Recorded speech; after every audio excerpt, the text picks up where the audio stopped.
Fifth Hour Radio Show. Paul, you've had a couple things that have majorly shaped your life.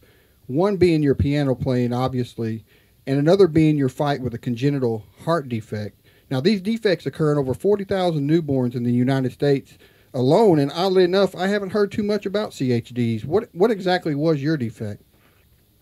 My defect is called double inlet left ventricle. I was only born with a single functioning ventricle, and I survived 36 years with numerous surgeries. But to answer your question, why you're not hearing about it is because even though congenital heart disease is the #1 birth defect, it is the least funded of all the major illnesses. And I don't know why that is. So did your CHD affect your day-to-day activities? I mean, I can only say that because I'm curious as to when piano playing came into the picture. Did it hinder your progress? Was it something you constantly had to struggle with? Well, yeah, because if you have a heart, it means you're slower than other people. You can't get out and play sports. So, I come from a big family. I had brothers playing sports, so I was inside.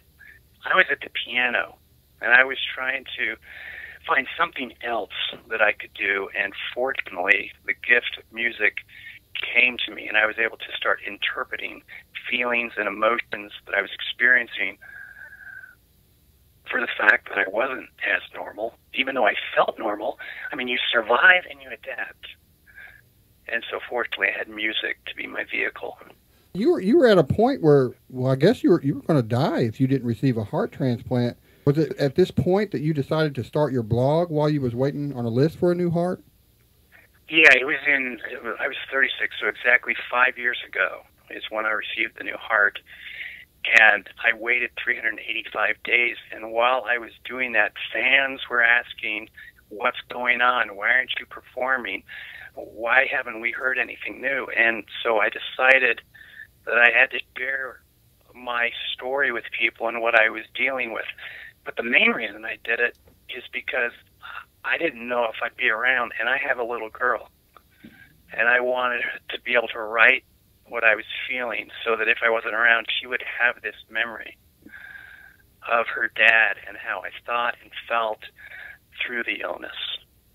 And the blog, there was a snowball effect, and over 1 million people started to read the blog. I read somewhere that at an early age, were given piano lessons and got frustrated with it. What turned you back on to the piano?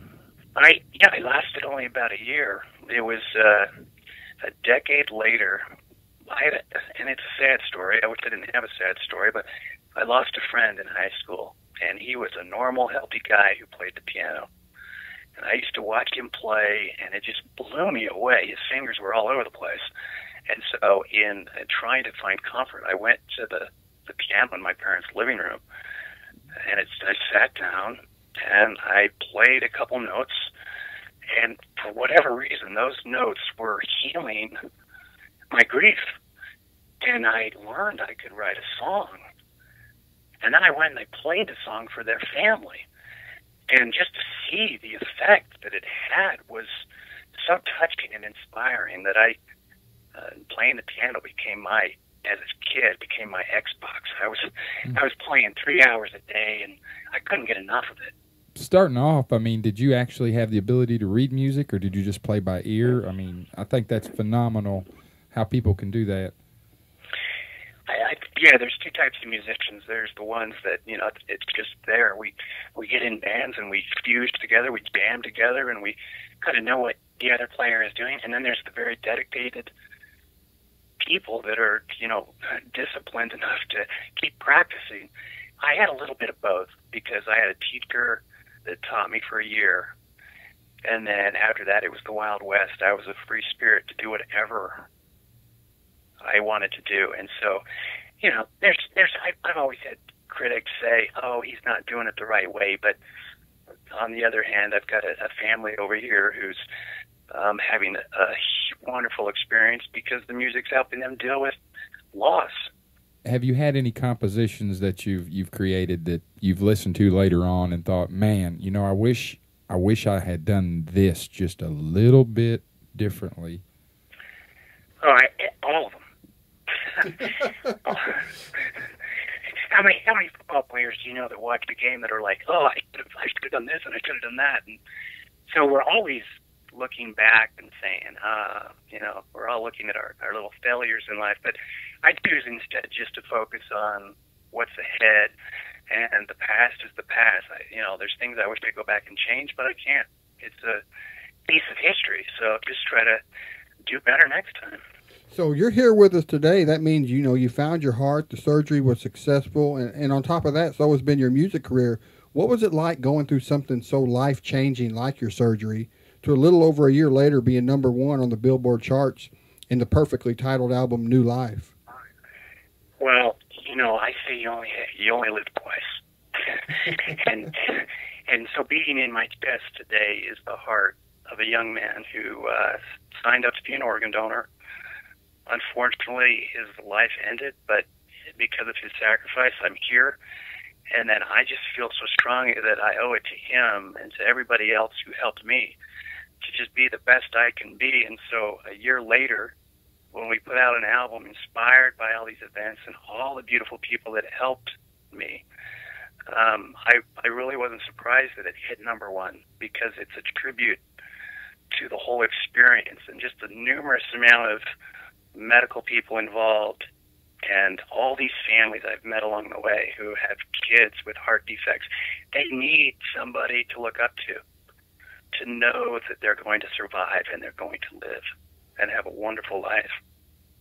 At what point did Steinway approach you, saying, hey, we'd like you to be on our artist roster? That has to be awesome for a pianist like yourself. That's amazing. For Steinway to come and say, we want you to be listed as one of the, the finest artists of all time. There's only 1,600 since the beginning. People like Irving Berlin and Rachmaninoff. Today you got Billy Joel and Harry Connick Jr., and now they've asked me to do that. I mean, it's a huge honor. But again, I just attribute it to new life, new energy. We all get second chances, and I think we just have to take full advantage of those second opportunities that we're given. And if we feel like we're failing, then just start over. Ain't it funny how things work out when you put your trust and faith in Jesus Christ? And that's exactly right. He is the reason. How important is it for you to incorporate your faith in your music and in the arrangements that you do play? Well, I'm glad you asked that question, because Christ is the center of my life and everything I do, and the music is His grace, His peace, and I'm just so humbled that He allows me to do what I do. It's because of Him and His glory. So, Paul, tell us about your latest album. If I'm not mistaken, you'll be donating like $1 for every sale to the research for CHD. Saving Tiny Hearts is coming out in November, and Saving Tiny Hearts is the greatest organization that funds medical research for congenital heart disease. So every person who buys the album, Saving Tiny Hearts, I will be donating $1 to research so that we can do more and help these kids live like I've enjoyed. I want them to have what I've got. I want them to grow up. I want them to fall in love. I want them to have a job that they love. I just want them to experience the whole American dream. How rewarding is it for you to be able to use your talent to actually help make a difference in people's lives, through your music? I'm just so blessed. I'm just so blessed every day. I got a letter from a soldier in Afghanistan who said he was dealing with insomnia during this chaos, and he is just concerned he can't get any sleep. And then he put on one of my records. He put on New Life, and he started listening to it, and it helped him fall asleep. Well, finally, some of the other guys in the platoon were like, "Dude, what are you listening to? You're listening to piano music?" And then he said, "Yeah, it's making me sleep. It's helping me." And now I've got a platoon who's listening to that music, and it's calming them down and giving them the rest they need to serve our country. Here's a question we ask a lot of our guests. What's something about Paul Cardall that really no one knows about? Do you have any hobbies or anything like that helps you relax, I guess, and get away from it all? I love to ski. I live in Salt Lake City, and we've got beautiful mountains with lots of snow, and I see the fall trees coming now, and so the snow will be coming. A lot of people aren't too thrilled about that, but I'm excited to get back up in the hills. So you're a snow skier, or a water skier? How about that? I like that too. I do like that. It's been fun to do. There's this new thing called surfing on the wake. You guys know anything about that? I have no clue what that is. You get a little surfboard and you're behind a ski boat, and whether you're in a big river or you're on a lake, and you can catch the wave on a little surfboard. But you're really close to the boat, but it's like you're surfing. Anyways, go try it sometime. I will. It's a thrill. Where we're from, we just like to jump in the pond, and we I tube and stuff like that. But I tell you what, and rocks. Yeah, we jump off rocks. That's fun too. Just make sure you go send your buddy in first. There you go. I'll send Randy always in first. Exactly. Hey, Paul, is there anything like we haven't covered that you'd like to talk about before we start winding this up? Is there anything on the horizon for you? Any concerts, anything like that? Any public appearances? September 9th is the exact date. It's the 5-year anniversary of my transplant, and I am going to be releasing the most beautiful music video.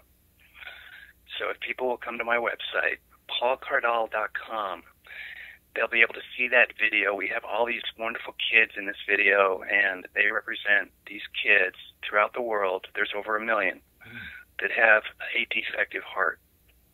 And there are a lot of families and prayers going after these kids. So come to my website on September 9th, and you will see this powerful video, and I hope you'll share it with your family and friends and be touched by it. Paul, I want to thank you for taking time out just to share a little bit of your life with us and what you've been through. It's an amazing story, and it's been our honor talking to you today. Thank you guys for your work.